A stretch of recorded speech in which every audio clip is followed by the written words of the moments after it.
आज की जो समस्याएं हैं वो भी केवल एक देश के सीमित नहीं है। प्रॉब्लम्स भी आजकल ग्लोबल प्रॉब्लम्स है।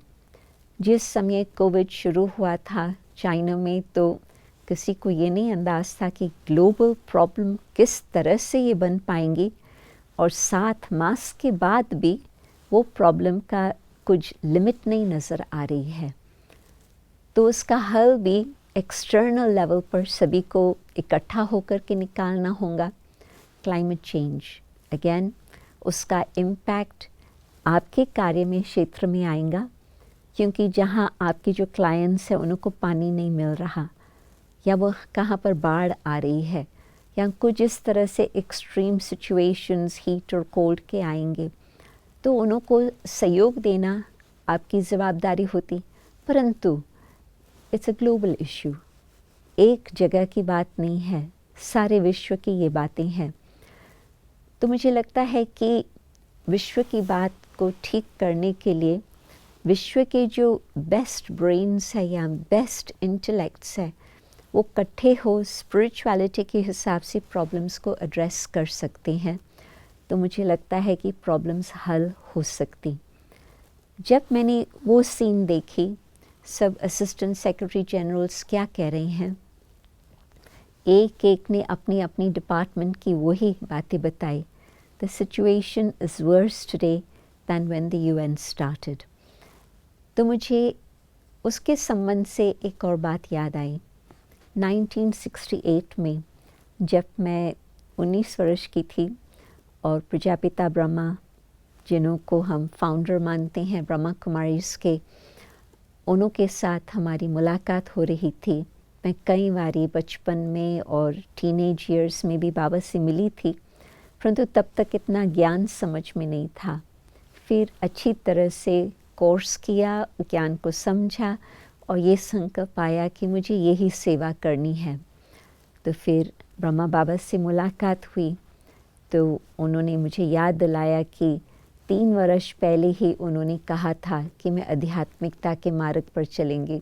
उस समय मुझे आध्यात्मिक शब्द क्या है उसका, बाबा हिंदी में बोल रहे थे, मुझे हिंदी इतनी नहीं आती थी, तो मैंने समझा नहीं था। परंतु बाबा बिल्कुल हमारा भविष्य बता करके ये वर्णन कर रहे थे।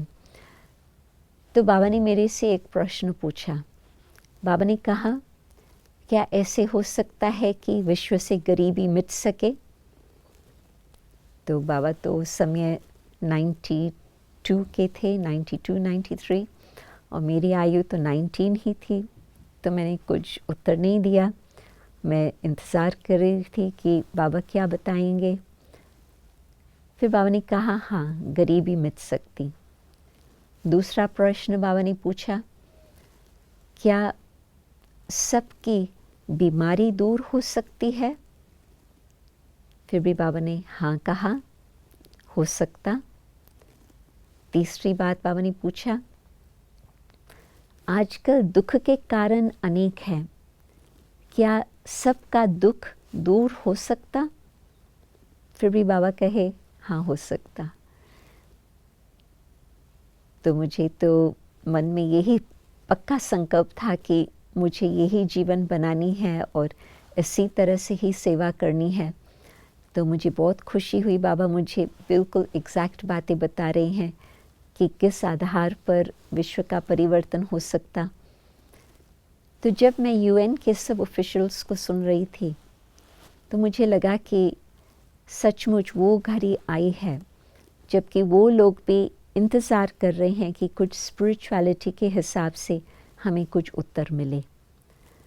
तो मुझे लगता है कि तब से लेकर विश्व में कुछ थिंकिंग में परिवर्तन आया है। जो पहले स्पिरिचुअलिटी को विदेश में तो कम ही मानते थे, परंतु आजकल मेडिटेशन स्पिरिचुअलिटी का बहुत ही हर एक एग्जाम्पल्स देता है और हर एक वर्णन करता है, इससे बहुत फ़ायदा होता। बाबा का उत्तर क्या था उस समय, आज के समय के लिए भी उसका कनेक्शन है।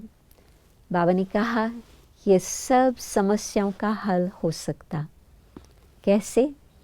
जबकि काम, क्रोध, लोभ, मोह अहंकार पर जीत प्राप्त करें तो दुख और बीमारी और गरीबी सब मिट सकती।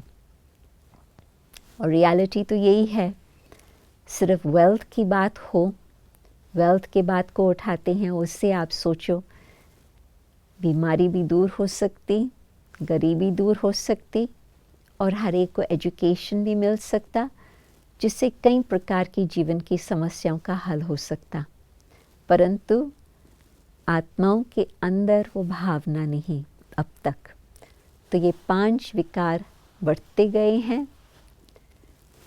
1968 से मैं देख रही हूँ संसार की हालत क्या होती जा रही है, और आज तक भी दुख शांति भी बढ़ती गई है।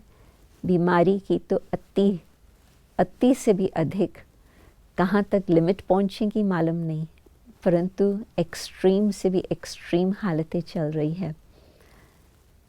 तो स्पिरिचुअलिटी में हर प्रकार से उत्तर अवश्य है, क्योंकि स्पिरिचुअल विजडम के आधार से ही ये 5 नेगेटिव फोर्सेस पर हम जीत प्राप्त कर सकते हैं और विश्व से भी इन्हों को सदा के लिए बैनिश कर सकते हैं। बाबा ने और एक इंटरेस्टिंग बात बताई। बाबा ने कहा किसी को आप कह नहीं सकते हो कि काम, क्रोध, लोभ, मोह, अहंकार पर जीत प्राप्त करो। आपको खुद उस पर पुरुषार्थ करके उसको जीत प्राप्त करनी होगी, और आपको देख करके फिर औरों को प्रेरणा मिल सकती। आप किसी को कहेंगे कि उन सब बात पर जीत पाओ, कोई करने के लिए तैयार नहीं होगा, परंतु यदि आप करें तो आपको देख करके अनेकों को प्रेरणा हो सकती। तो इसी तरह से हमारा जो स्पिरिचुअलिटी का रास्ता उस समय से शुरू हो गया, और आज भी मैं देखती हूँ कि कोई और समाधान लिटरली नहीं है।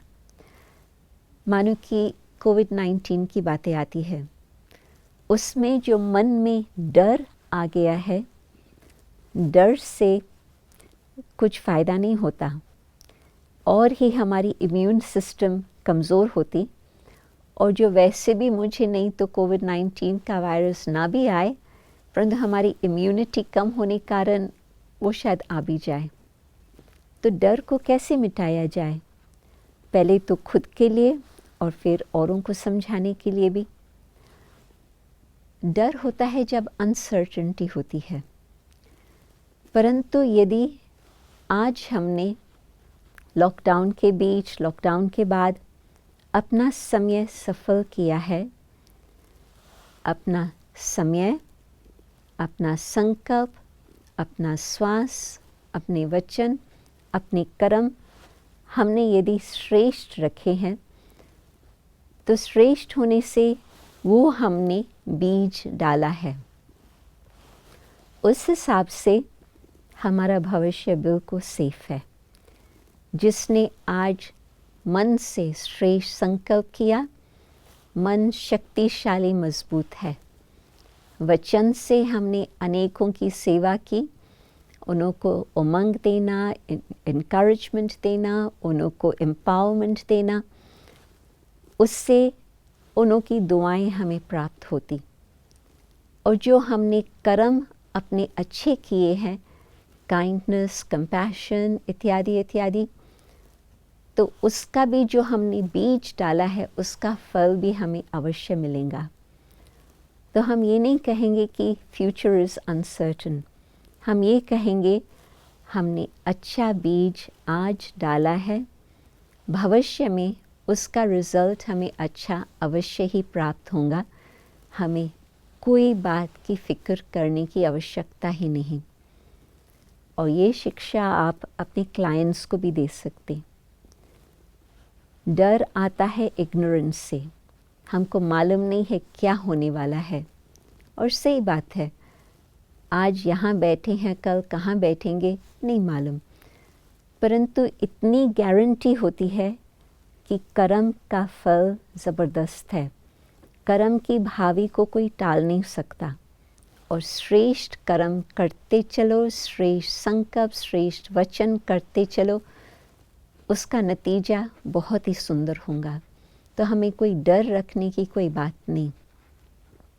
एंग्जाइटी से फियर आता, अपने संकल्पों को हम इतना प्रेशियस माने, वैल्यूएबल माने, जो हम अपने संकल्पों को इधर उधर न बिखारें, परंतु हमारे संकल्प हमारे हाथ में हो।